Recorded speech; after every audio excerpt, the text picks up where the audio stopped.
அன்பர்களே, நவம்பர் 21, 2025 அன்று பூந்தமல்லியில் உள்ள ஸ்ரீ வைத்தீஸ்வரன் கோவிலுக்கு நாங்கள் ஒரு அற்புதமான பயணத்தை மேற்கொண்டோம். அதைத் தொடர்ந்து அருகில் உள்ள சுப்பிரமணியர் கோவிலில் தரிசனம் செய்துவிட்டு வடக்கு மலையம்பாக்கத்தில் உள்ள நவபாஷான ராஜமுருகன் கோவிலுக்கும் சென்றோம். கடைசி 2 கோவில்களைப் பற்றி அடுத்த காணொளியில் விவரிக்கிறேன். இந்த காணொளியில் பூந்தமல்லி வைத்தீஸ்வரன் கோவில் பற்றி பார்ப்போம். பூந்தமல்லி ஸ்ரீ வைத்தீஸ்வரர் சென்னையிலிருந்து 25 கிமீ தொலைவில் உள்ள பூந்தமல்லியில் 1000 ஆண்டுகளுக்கும் மேலான பழமையான சிவன் கோயில் உள்ளது. இங்குள்ள முக்கிய தெய்வங்கள் மூலவர் ஸ்ரீ வைத்தீஸ்வரர் மற்றும் தையல்நாயகி அம்மன் ஆவர். கும்பகோணத்திற்கு அருகில் உள்ள வைத்தீஸ்வரன் கோயிலுக்கு மிகவும் ஒத்திருக்கிறது. அங்காரக ஸ்தலம். இது அங்காரகனுக்கான நவக்கிரக ஸ்தலங்களில் ஒன்றாகும். Mass in English. இக்கோயில் சென்னை, தொண்டை மண்டலம் நவக்கிரக கோயில்களில் அங்காரகனுக்காக வழிபடப்படும் கோவில் இது ஒன்று. இத்தலத்தில் ஸ்ரீ அங்காரகன் சிவனை வழிபட்டதாக ஐதீகம். ஸ்ரீ அங்காரகனின் பாதம் கோயிலில் கருவறைக்கு வெளியே கல்லில் செதுக்கப்பட்ட பனை மரத்தின் கீழ் காணப்படுகிறது. இக்கோயில் செவ்வாய் தோஷத்திற்கு பரிகார ஸ்தலம். இங்கு செவ்வாய்க்கிழமைகளில் ஸ்ரீ அங்காரகனுக்கு சிறப்பு பூஜைகள் செய்யப்படுகின்றன.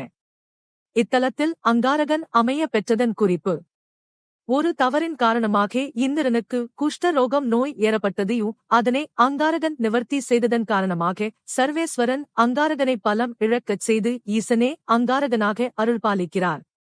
சனிபகவானின் தானியமான எள் மூலம் தைலம் தயாரித்து குணமடைந்து இந்திரன் வைத்தியநாத பெருமான் மற்றும் தையல்நாயகி அம்மை ஆகியோரின் அருள் பெற்று ரோகம் நீங்கப் பெற்ற சிறப்புடைய தலமாகும்.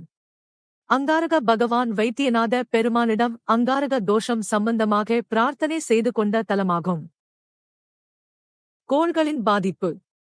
இயற்கையின் மொத்த பரிமாணமும் பிரபஞ்சமாகும். நம் பூமி மிகவும் பழமையான இப்பிரபஞ்சத்தின் ஒரு பகுதியாகும். மனிதனை ஆளுகின்ற கோள்கள் இறைசக்தியின் ஆத்ம சுரூபமாகும். 9 கோள்கள் சூரிய பகவானின் ஆக்கிரண சக்தியால் இடமிருந்து வலமாக வருகிறார்கள். போல் போன்று முதல் மனிதன் வரை சூரிய பகவான் அருள்பாலிக்கிறார். மற்றும் இந்த கோள்களும் சூரிய பகவான் ஆளுகைக்கு உட்பட்டுள்ளன. கிரகங்கள் 12ஆக பிரிக்கப்பட்டுள்ளன. 360 டிகிரி வட்ட சுழற்சியில் ஒவ்வொரு கோளுக்கும் 30 டிகிரி வீதம் பகிர்க்கப்பட்டுள்ளது. இதுவே வானசாஸ்திரத்தில் உள்ளடக்கி ஆண்டோர்கள் 12 வீடு ராசி மண்டலமாக வரையறுத்துள்ளனர். இத்தலத்தில் சனீஸ்வர பகவான் அமைய பெற்றதன் குறிப்பு. வைத்தியநாத பெருமான் இட்ட பணியின் காரணமாக சோதனைகள் மூலம் நல்வழிப்படுத்தினாலும் இனம் புரியாத தோஷம் சனி பகவான் பெற்று மந்தநிலை அடைகிறார்.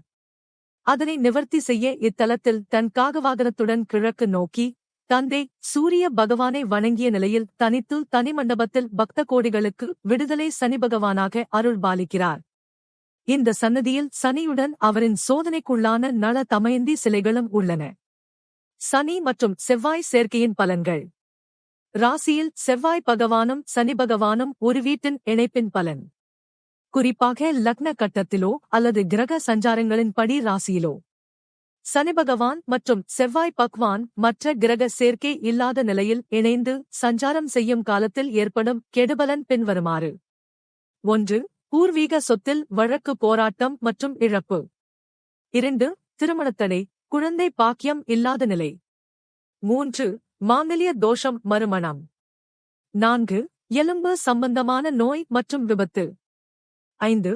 கடன் மற்றும் வியாபாரத்தில் பாதிப்பு மற்றும் சகோதரர்கள் விரோதம் முதலான பாதிப்புகள் ஏற்பட வாய்ப்பு உள்ளது.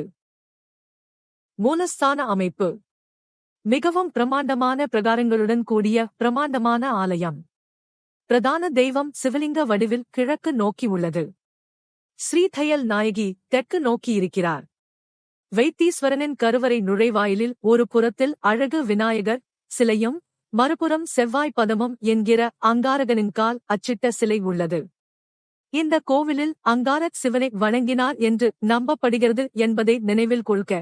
உட்புற நடைபாதையில் சூர்யா என்கிற சூரியன், சந்திரன், வீரன், விநாயகர், காசி விஸ்வநாதர் ஆகியோருடன் விஷாலட்சி, லிங்கோத்பவர், கும்பேஸ்வர், கைலாசநாதர், அன்னபூர்ணி, மகாலிங்கேஸ்வரர், ஆதிசங்கர் மற்றும் மகாலட்சுமி சிலைகள் உள்ளன. உள்பிரகாரத்தில் ஸ்ரீ தட்சிணாமூர்த்தி, ஸ்ரீ பிரம்மா, ஸ்ரீ சுப்பிரமணியர், ஸ்ரீ சண்டிகேஸ்வரர் மற்றும் ஸ்ரீ துர்க்கை ஆகியோர் உள்ளனர். இதே உள் பிரகாரத்தில் ஸ்ரீ முத்துக்குமாரசுவாமி சன்னதி உள்ளது. இந்த பிரகாரத்தில் ஸ்ரீ ஆதிசங்கரால் ஸ்ரீ சக்கரம், சுப்பிரமணிய சக்கரம் மற்றும் சண்முக சக்கரம் என்று 3 சக்கரங்கள் நிறுவப்பட்டுள்ளன. இங்கு 2 சித்தர்களின் உருவம் உள்ளது. ஒரு சித்தரின் தூண் உள்ளது. வடக்கு பிரகாரத்தில் நுழைவாயிலுக்கு எதிரே ஒரு பானலிங்கம் நிறுவப்பட்டுள்ளது. கோவிலின் கோபுரம் கிழக்கு புறமாக இருந்தாலும் பிரதானமும் ராஜகோபுரமுமானது வடக்கு பக்கம் உள்ளது. நுழைவாயிலின் இருபுறமும் சில அழகிய வேலைப்பாடுகள் உள்ளன. கோவில் வெளிப்பிரகாரத்தில் நிவர்த்தீஸ்வரருக்கு ஒரு சன்னதி உள்ளது. நிவர்த்தீஸ்வரர் ஒரு அவதூத சித்தர் ஆவார். மற்றும் நடராஜர், விஷ்ணு, மகாலட்சுமி ஆகியோர் விக்கிரகங்களும் உள்ளன. இந்த கோயிலில் சூரிய பூஜை தமிழ் மாதம் மாசியில் நடைபெறுகிறது. மாசி மாதம் 21, 22, 23, 24 மற்றும் 25 ஆகிய தேதிகளில் சூரியனின் கதிர்கள் காலை 6 மணியளவில் பிரதான தெய்வத்தின் மீது விழுகின்றன.